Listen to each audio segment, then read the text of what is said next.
Hey everyone, welcome back to Corporate Decoder, the place where we decode the hidden messages in corporate filings and let you know what's really going on. Today we're diving into Liberty Global Limited's latest report to see what's happening with their business and if there's anything exciting to report or maybe something a little less exciting. Alright, so Liberty Global is a big player in the global communications and media space. They operate cable networks, broadband, internet, mobile services, and even content creation across various countries. Think of them as one of the companies that brings you your TV, your internet, and maybe your phone service in a lot of different parts of the world. It's a complex business with a lot of moving parts and a lot of money involved. This particular filing is a Form 8K, which is like an announcement of something significant happening that the public needs to know about right away. In this case, they're reporting on their operating and financial results for the quarter that ended on June 30, 2020, 2025. They're also using this filing to share some information under a rule called Regulation FD, which basically means they're making sure everyone gets the same important information at the same time. You know, no one getting a special heads up. Liberty Global has different classes of common shares, which is pretty common for larger companies. We're looking at Class A, Class B, and Class C common shares. These different classes can have different voting rights or other specific privileges, but the important thing for us is how the company is performing overall. Their shares are traded on the Nasdaq Global Select Market, which is a major stock exchange. This tells us they are a publicly traded company and their performance is watched by investors. The specific dates like August 1, 2025 are important because they mark the timing of these reports. For this report, the critical period covered is the second quarter of 2025. So what's the big news they are sharing from the second quarter of 2025? Well, they issued a press release with their results. We don't have the full details of that press release directly in this filing, but we know it's attached as an exhibit. This confirms they are sharing their financial and operational performance. It's important to note that this information is being furnished, which means it's not technically considered filed in the same way as some other reports. This is a bit of a legal nuance, but essentially it means they are providing it for informational purposes, and it doesn't get automatically incorporated into all their other filings unless they specifically say so. The most interesting part of these filings for us is usually the financial performance. While this 8K doesn't contain the detailed financial tables itself, it points us to Exhibit 99.1, which is that press release. Usually these press releases highlight key financial metrics. We'll be digging into what those numbers likely represent, as companies typically announce things like revenue, profit, and perhaps specific operational achievements or challenges. This report also includes a lot of what's called inline XBRL documents, things like the schema, definition, label, and presentation link-based documents, and the cover page interactive data file. Now, this might sound super technical and boring, but it's actually quite important. XBRL stands for Extensible Business Reporting Language.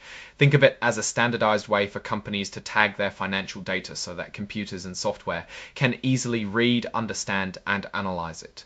This makes it much easier for investors, regulators, and us at Corporate Decoder to compare companies and pull out key information. It's like a universal translator for financial reports. And finally, the report is signed off by Randy L. Lazzle, Vice President. This signifies that a duly authorized person from Liberty Global has reviewed and approved the content of this filing. It's standard procedure, but shows accountability. Now, let's try to infer what kind of story this filing is likely telling, even without the full financial tables directly here. Typically, an 8K filing announcing quarterly results includes key figures like revenue, adjusted EBITDA, free cash flow, and subscriber numbers. For Liberty Global, a company operating in a competitive and evolving telecom and media landscape, we'd be looking for signs of growth or contraction, how they're managing their costs, and whether their strategy for expanding services or entering new markets is paying off. Are they seeing more people sign up for their broadband or mobile services? Is their content division performing well? Are they facing increased competition that's hurting their sales? Or is their focus on efficiency leading to higher profits even if revenue growth is modest? These are the questions we'd be asking. For example, if we saw their revenue for the quarter was up by, say, 5%, that's a decent sign of growth. But if that 5% increase came with a 10% rise in operating costs, then their profit margin would be shrinking, which is a concern. Conversely, if revenue was flat but they managed to cut costs significantly, their profitability could be improving, suggesting good management. We also need to consider the external environment. how are their competitors doing? Are there any major economic shifts that could be impacting their business, like inflation or changes in consumer spending habits? If customers are cutting back on discretionary spending, services like premium cable channels might be the first to go, affecting Liberty Global's business. Another angle would be their debt. Companies like Liberty Global often carry significant debt to finance their infrastructure and acquisitions. So a crucial part of analyzing their performance is looking at how they are managing that debt. Are they paying it down? Is their cash flow sufficient to cover their interest payments? A company that keeps taking on more debt without a clear plan to repay it can be a risky investment. Let's imagine the press release mentioned that their broadband subscriber base grew by 2% year over year. That sounds okay, but if their main competitor grew by 5% in the same period, then Liberty Global is losing ground in that specific segment. It's all about relative performance and understanding the context. The mention of different share classes is also a reminder that corporate structures can be complex. Sometimes the voting power of different shareholders can influence company decisions, making it important to understand who holds what power. However, for a general performance overview, we focus on the overall financial health and operational trends. The inclusion of inline XBRL is a testament to the growing trend of data transparency in financial reporting. It allows for quicker and more precise analysis, helping us to cut through the narrative and get to the numbers. It's a win for transparency and for us decoder channels. So while this specific 8K is more of an announcement of results rather than a detailed report itself, it sets the stage for understanding Liberty Global's performance in the second quarter of 2025. We'd be looking for that press release to give us the juicy financial details.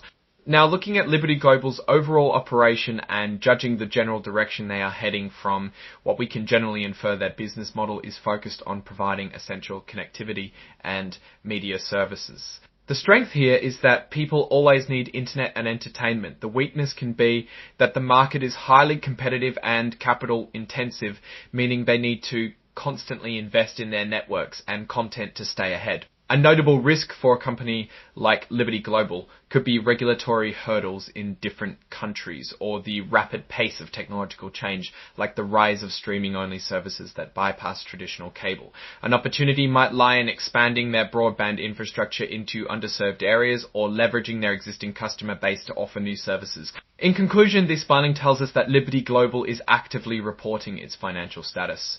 Without the actual numbers from the press release, it's hard to give a definitive judgment on their current performance, but it's clear they are a major player in the global communications sector, and keeping an eye on their quarterly results is key to understanding their trajectory.